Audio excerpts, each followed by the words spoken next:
What's going on, good people? Glad you could join us for another segment of the Indie Red Tales Black History Moment. My name is Dion Penix, and today's topic is about Manillas, the form of money that they used back in the 1500s in West Africa. And with that being said, let's get into it.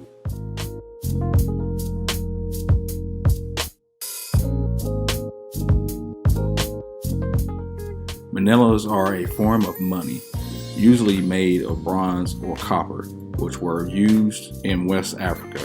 They were produced in large numbers in a wide range of designs, sizes, and weights, originating before the colonial period, perhaps as the result of trade with the Portuguese Empire. Manillas continued to serve as money and decorative objects until the late 1940s, and are still used as decorative objects in some contexts. In the popular consciousness, they are particularly associated with the Atlantic slave trade. They are usually horseshoe-shaped, with terminations that face each other and are roughly lozenge-shaped. The earliest use of manillas was in West Africa. As a means of exchange, they originated in Calabar. Calabar was the chief city of the ancient southeast Nigerian coastal kingdom of that name. It was here in 1505 that a slave could be bought for 8 to 10 manillas, and also an elephant's tooth for 1 copper manilla. Africans of each region had names for each variety of manilla, probably varying locally. They valued them differently and were notoriously particular about the types that they would accept. Manillas were partly differentiated and valued by the sound they made when struck. The earliest report on the use of manillas in Africa points to the origin in Calabar, the capital city of the Cross River state of coastal southeastern Nigeria. It has been documented that in 1505 at Calabar, Nigeria, manillas were being used as a medium of exchange, 1 manilla being worth a big elephant tooth, and a slave cost between 8 and 10 manillas.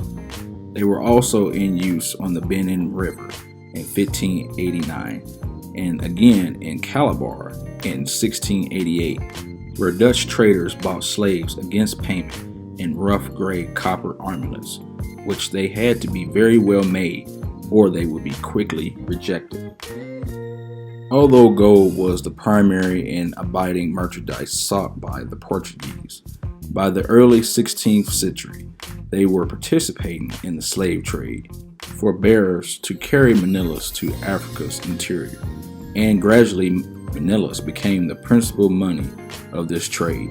The Portuguese were soon shouldered aside by the British, French, and Dutch, all of whom had labor-intensive plantations in the West Indies, and later by the Americans, whose southern states were tied to a cotton economy. A typical voyage took manillas and utilitarian brass objects such as pans and basins to West Africa, then slaves to America, and cotton back to the mills of Europe. The price of a slave, expressed in manillas, varied considerably according to time, place, and the specific type of manilla offered. Internally, manillas were the first true general-purpose currency known in West Africa, being used for ordinary market purchases, bride price, payment of fines, compensation of diviners, and for the needs of the next world as burial money. As the slave trade wound down in the 19th century, so did manilla production, which was already becoming unprofitable. By the 1890s, the use and export economy centered around the palm oil trade. Many manillas were melted down by African craftsmen to produce artworks. The British undertook a major recall dubbed Operation Manila in 1948 to replace them with British West African currency. The campaign was largely successful, and over 32 million pieces were brought up and resold as scrap. The manila, a lingering reminder of the slave trade, ceased to be legal tender in British West Africa on April 1st, 1949, after a 6-month period of withdrawal. Manillas are still made for tourist souvenirs and internal non-monetary uses.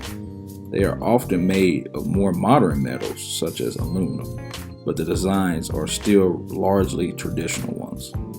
Manillas are often still found to be used in remote villages in Burkina Faso.